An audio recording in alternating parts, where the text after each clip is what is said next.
In question 3, the problem statement says the squares of which of the following would be odd numbers.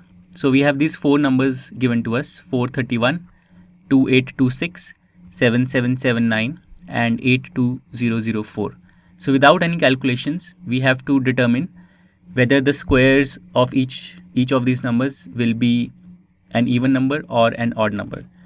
To do that, let's analyze the ending digits of the square of any odd number. So if you take any odd number, its unit digit will be 1, 3, 5, 7 or 9, right? So these will be the unit digits of any odd number. So if you take the square of any odd number, what will be the possible unit digits? So 1 square is 1, so you will get 1. Then 3 square is 9. Then 5 square is 25, so you get 5. Then 7 square is 49, so you get 9.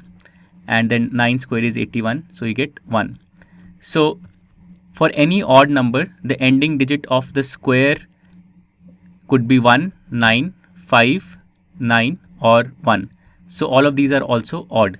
And this helps us conclude that the square of any odd number will also be an odd number.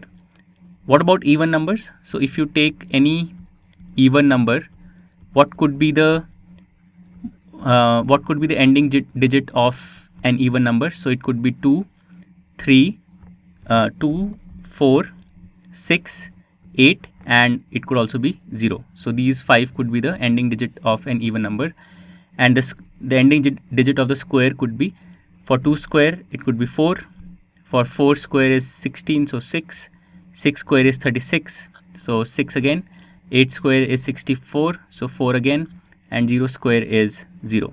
So the ending digit of the square of an even number will always be even, and this helps us conclude that the square of an even number will surely be even. And now let's apply this observation to all the 4 parts. So in part 1, the number is 431 and this is an odd number, so the square of this number will also be odd.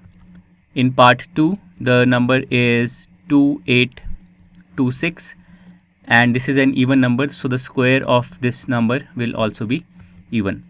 In part 3, the number is 7779, which is an odd number, so the square of this number will also be odd. And finally in part 4, the number is 82004. This is an even number, so the square of this number will also be even.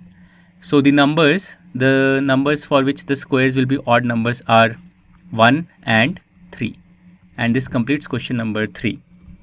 To learn more about how QMath can help you crack school and board exams, explore QMath Leap, a live online classroom program run by highly experienced and committed teachers.